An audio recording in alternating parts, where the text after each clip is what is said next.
Hindi pa rin ako nakakakuha ng magnadap niya. Wala atang nag-aalaga dito sa Montalban.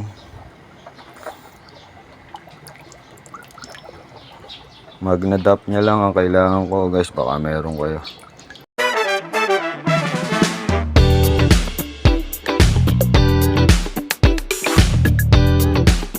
Good morning guys, oh.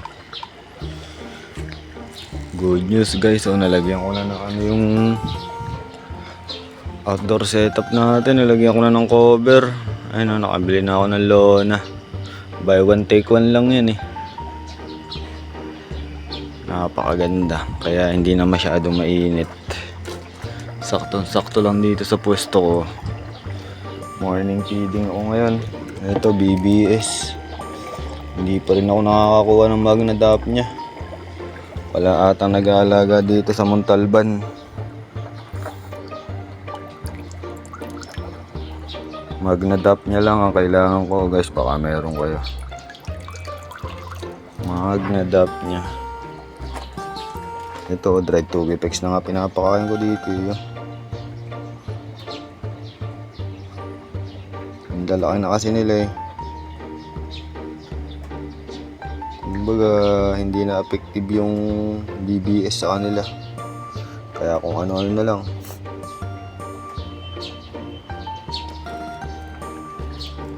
So ito, nagkakakulay na yung mga hapsan natin, oh. Abang-abang na lang mga guys, hapsan. Dami yun. BBS lang muna sila ngayon dahil wala pa akong magnadap niya. Sana may makapansin. Kahit biling ko na lang sana, pang starter lang guys.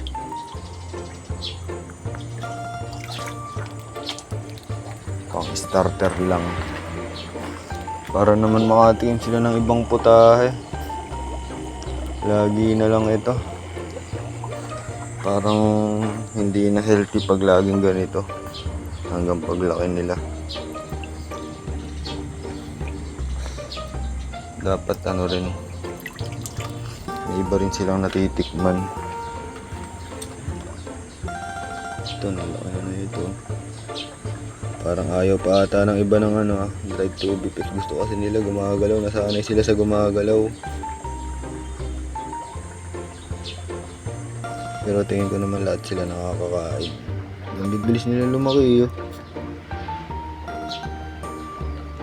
Parang biglang nag-boost yung laki nila eh.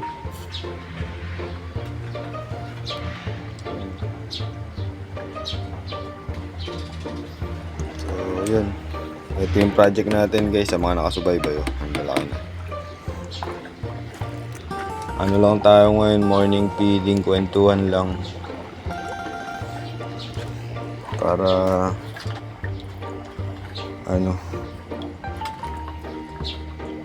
ito dapat nilalagyan yung gilid na yan kasi yung mga maliliit nandiyan sa gilid eh. Hindi sila sumasama sa malalaking kumpulan, kaya kailangan kalat yung bigay nyo ng pagkain para makakain yung maliliit, para makahabol sa laki. Yan. So ngayon once a day lang ako magpapakain ngayon dahil ako may pasok, kaya dadamihan ko na lang para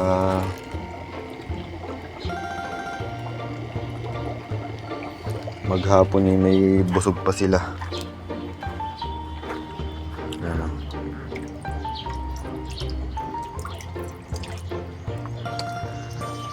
So yun, oh, ang laking tulong talaga pag may cover. Ayan, oh, doon siguro hindi ko nalalagyan para may liwanag naman. Ayan, oh. Diba? Astig fish.